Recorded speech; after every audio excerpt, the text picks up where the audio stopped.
lyrical line is moving, melodious, soft, merging, absorbing, magical, all-embracing, mysterious, vanishing, and merging again, flowing across, accepting and respecting deformities, differences with elegance and energy. I was born in Ajmer, a small desert town in Rajasthan that is in northwest of India. It is a great place of pilgrimage for Hindus and Muslims. Hindus travel from all over India to take a dip in Pushkar Lake as it is sacred, and Muslims travel from all over the world to visit the tomb of great Sufi saint Khwaja Moinuddin Chishti monument.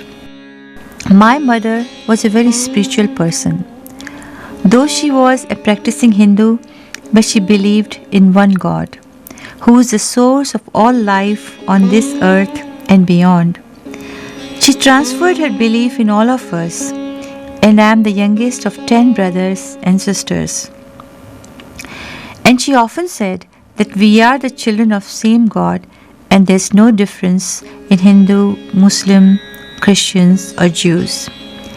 I had complete faith in what she said, and later in life as an adult, it has become my aim to bring the whole world together through my art. I was born without fingers on my left hand, and before I could become aware of this deformity, she managed to make my faith so strong in God that I became very strong as I grew up. Though I was shy and self-conscious, but I knew that my God has created me for a special reason, and that gave me all the strength. I accepted myself as I am and spent hours in prayers and following her instructions to read holy books. My father died when I was only 10 years old. I was hurt because I saw my mother crying for the first time, and some women around her were trying to console her. I also cried and complained to my God that why did He take away my father, as I could not bear the pain of my mother. Personally, I did not understand that time, especially the loss of my father, as I was not so attached to him perhaps. But now I think that I did not know him so well. He was always busy. He was a physician who was doing extremely well in Nawabshah, Sindh, which is now part of Pakistan. The partition of India and Pakistan was declared in August 1947, and communal riots between Hindus and Muslims forced many Hindus to migrate to India and many Muslims to Pakistan. My father migrated to Ajmer with 12 members of his family, and I and one of my other brother was born in independent India. So with 14 members to feed and take care of, he was stressed, as I understand now. He was running around all the time in house cart to see his patients and establish his practice. He would return after a long day's work when we were already in bed. But I do remember waiting to see him as he would come and lie down straight on the bed which my mother had prepared for him, with drink and snacks on the side table. She would take his shoes off, make him a drink, and sit by his feet, and they used to chat. I knew that she is going to miss all that. But soon enough, she started getting busy with grandchildren as we moved to my brother's home in Bhilai, Madhya Pradesh after my father's death. She had her grandson to take care of, and I was becoming a teenager and a loner. I enjoyed spending time with myself, talking to my God, writing and doodling. I drew for hours and started writing diaries. I was self-content. In that large family, I was content with myself. My God was with me, and I hardly needed anyone else in the world. My brothers noticed my interest in arts and encouraged me to specialize in fine arts. I had to move from one brother's home to another brother's home in Hyderabad, south of India, as Fine Arts College was in Hyderabad. My mother came along with me to take care of other grandchildren, and I was happy to have her around. I enjoyed going to art school, my writings became regular, and I felt so blessed. And I thought I do not need anything else. Then came Alam, a handsome young Muslim architect in my life. He came like a storm. I was shocked and shaken. I never knew that I was going to deal with this emotion so called love. I was determined that I love my God. And he's a Muslim, which would be difficult for the family to accept. And what does he know about my hand? But he advanced and expected me to respond. I was torn within. Though I wanted to shout and say that I love you, but I felt choked.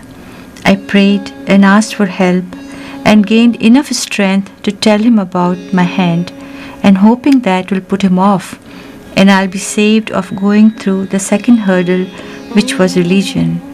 But after listening all that, he said calmly, "How does it matter in our relationship?" I could hardly believe my ears. I felt elated. Someone wanted to love me and marry me. But he's a Muslim and I'm a Hindu by birth. I prayed and asked my God that how is it possible? And each time my heart answered, yes, it is possible. My God gave me consent. He sent Alam for me in this world. He's not going to abandon me if I marry Alam. He will come with me.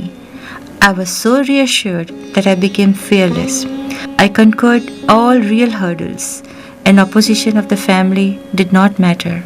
But the consent of my mother was must. I told her, "Amma, you only told me that we are all same." She fell quiet and then slowly she said, "Okay, perhaps it is preordained. Your destiny is with you and my blessings are for you." I married and became Muslim. I did not try to learn about Islam. All I knew, my God has chosen the path for me and I accept. In acceptance, I was showered with blessings. Alam's unbounded love, his family's respect, two beautiful children, Shireen and Samad, my mother's company. She visited me until death in 1986, and that brought rest of my family back to me with the grace of God, and also the realization of my dream to become an artist. I could not leave art, and Alam helped me to pursue it. I continued painting, raised my family, and traveled with Alam through many different jobs from India to Iran to Kuwait and then ultimately to USA in 1987. Painting has been my need, my source of life right from childhood.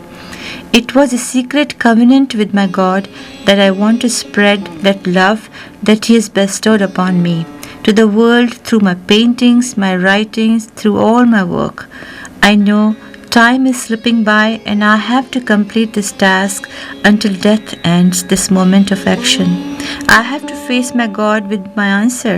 Have I completed my task since I was given this one lifetime to complete it? It has not been an easy path, but I have been trying my best. Each moment is precious. The divine energy is flowing within me, and the images come up the surface without my conscious knowledge. I started with kind of doodling and have continued it until today. These lines mysteriously bring out the images which express love, joy, care, compassion, celebration of life and continuity of life, connection of people and flow of humanity. I never planned these paintings. Surfaces are textured, piercing, layers of colors are laid. They happen naturally, effortlessly. It's an ongoing process. People feel the joy and peace and comfort, and I feel I'm getting closer to my aim, but I do not know the actual destination. I know through my work I want to bring the whole world to that one God, one Creator. It was not easy in the beginning, as I said earlier. My doodling were accepted in my undergrad program, where though the training was very realistic. One of my professor, Said bin Muhammad, recognized the energy and said, "Continue doing the doodling. Somehow I see something happening." But when I went to master's program in Baroda, hoping to convert these doodling on large canvases, I was stopped. My guide, Mr. Subramaniam, said, What are you doing? What do you want to do? Do you want to make abstract or human figures? Go to the train station where there are lots of people. Practice sketching at the train station. I was not sure of my goal that time. I obeyed and went religiously to sketch people. I can't complain, as that helped me to perfect my drawing ability. But I felt this is not what I want to do, as I translated some of the sketches in paintings. Real people did not appeal me. I felt, what am I doing? I do not want to do this. What is already created? I do not want to recreate what my God has created. I want to create the message, the feeling, the abstract sense of the thought. I declared, I am not going to do figures. I want to do abstraction. Then there was no hurdle, no question asked, and I started doing feelings like smothered, joy, ecstasy. Immediately after masters, as I had married, so the new life, new adjustments, growing family, moving from place to place, though enriched my experience as an artist, but I failed to give it a full devotion. I just created energy and movements of nature as I was flowing around too. I even did some falcons and horses while I was living in Middle East. But I continued painting, and my search was ongoing until I arrived in USA. Here a whole new chapter began as an artist. I could not be satisfied doing these abstract movements anymore, as I was getting more and more time to concentrate on my work since my children started full-time school. And I was meeting so many artists, seeing so many exhibitions that I had to find my identity. I struggled, I cried and felt desperate. I was going through a dark alley and my paintings depicted that. I continued my prayers and suddenly the path started becoming clear. In Kuwait and Iran, I was exposed to Islamic arts and calligraphy in museums. Flowing Arabic calligraphy around the mosque walls appealed to me. I was volunteering my services at the museum and I was copying this calligraphy for hours. As Sayyid Hussein Nasir says, Arabic calligraphy starts from the field of action and lands in the field of heart. And truly it landed in my heart. I just copied without knowing where it would take me in my career. My abstract paintings were separate, and my love for calligraphy and arabesque designs and miniature paintings was separate. I did not know how to combine them, and I was scared to do it also. Folk art was another field which opened up during my travels. I felt that I want to do something like that with bold lines. When I came to America, I was excited on one hand that now I can fulfill my dream of becoming an artist or perhaps a successful artist whom people noticed. I knew I have to get a platform from where I can spread my thoughts. But at the same time, I was fluttering like fish, as I had so much energy and I did not know how to do, where to go. After that painful fluttering, I slowly settled down. My doodling returned. It was very abstract in the beginning, but slowly I recognized the forms.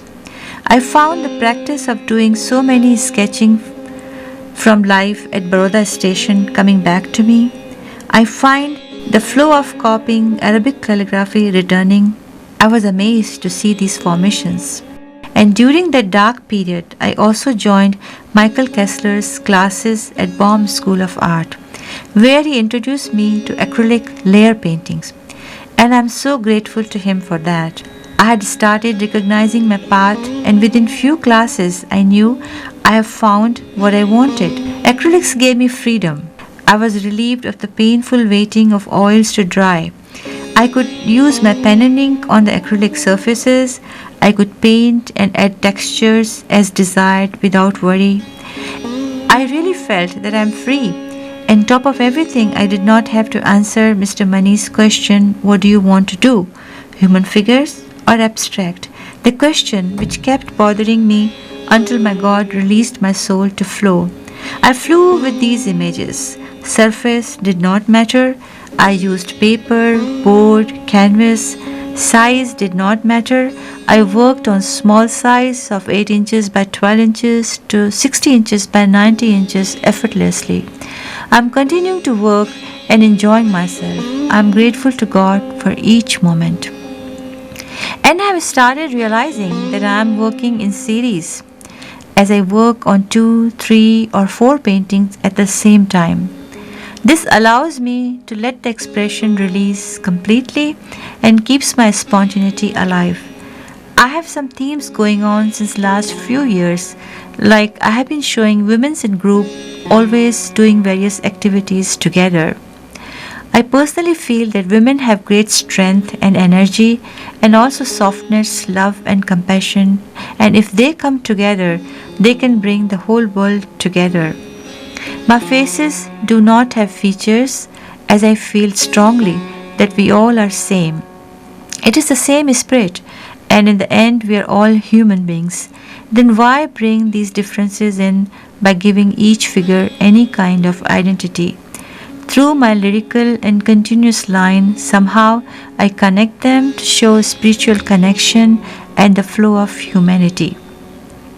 Another series, Celebration of Life, reoccurs too. I have done several pieces. In fact, whenever I feel sad or depressed, this kind of painting uplifts me. People have also felt the joy and sense of celebration, and it has been a popular series. It has also reflected in my recent works of sculptures too. This is the new dimension of my self exploration. Suddenly, I felt the need to do three-dimensional. In the beginning, I tried to do my people in paper mache and clay, though these had feeling but they lacked the fluidity. And I kept exploring until I found the method to cut my line in metals. I love the results. I have tried aluminum, copper, and some stainless pieces painted over. I feel there's no end and the sky is the limit.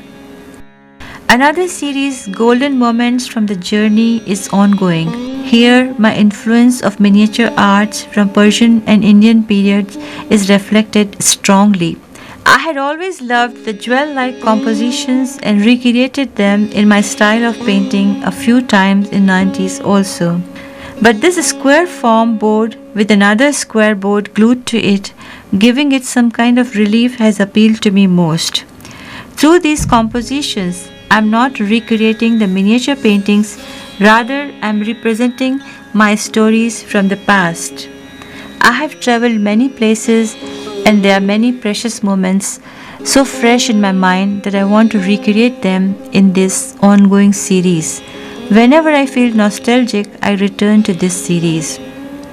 Presently, through my exploration of metal sculpture, I have discovered copper. I love copper as a color and used many times in my work. But to use copper as copper in my painting is giving me very interesting results. I can't resist finding further. Apart from these series, timely events in life and world around me stir me deeply, and I have reacted and poured emotions on canvas. Like 9/11, a tragedy which was followed by many more tragedies. These war episodes of 21st century have disturbed me. I feel disjointed. Though my dream of bringing people together shatters, but I will continue to create. I have started doing festivals for a while where people come together without differences and rejoice and renew. As a woman, a Hindu, a Muslim, a multicultural artist, I see the events of 9/11 as providing a unique opportunity to create harmony and world transformation through the expression of the universal in my art. To pay my gratitude, I always wanted to do something specially for Allah only. And after 9/11, the painful episode of humanity, I felt the need to announce to the world that Allah and God are not different. In Islam, God does not want you to kill people. Allah is the same supreme creator of the whole world like any other belief. And I plan to paint 99 names of Allah in a big mural form to make non-Muslims aware of Allah's unparalleled attributes. This project was done to awaken the love for Allah, who is the truth and the beauty. And what is the better way to show this truth and beauty than through color and lyrical lines, which is the universal language for all people on this earth. I had been inspired by Arabic calligraphy during my stay in Iran and Kuwait, and I used to copy for hours. I liked the flow of movement.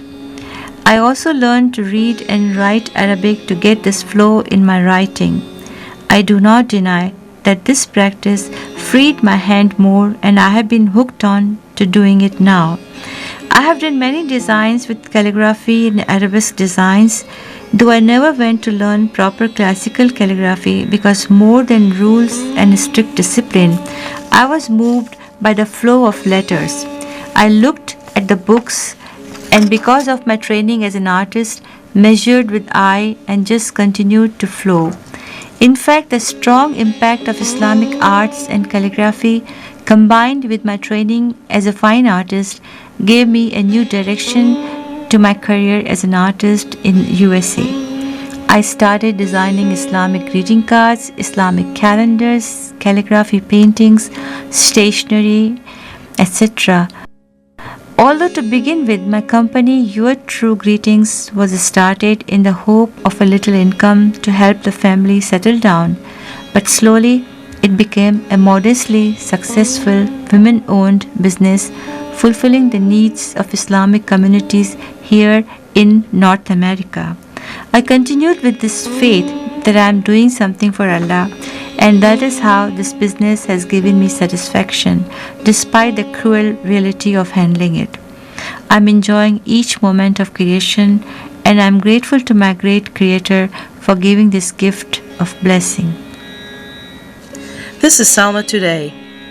Cooking, driving, shopping, watching her sugars, painting, taking care of loved ones, accepting things as they are, praying day and night, moving line, personified, waiting to be merged with time, and hoping to become one with God, complete the journey of creation to meet the Supreme Creator one day.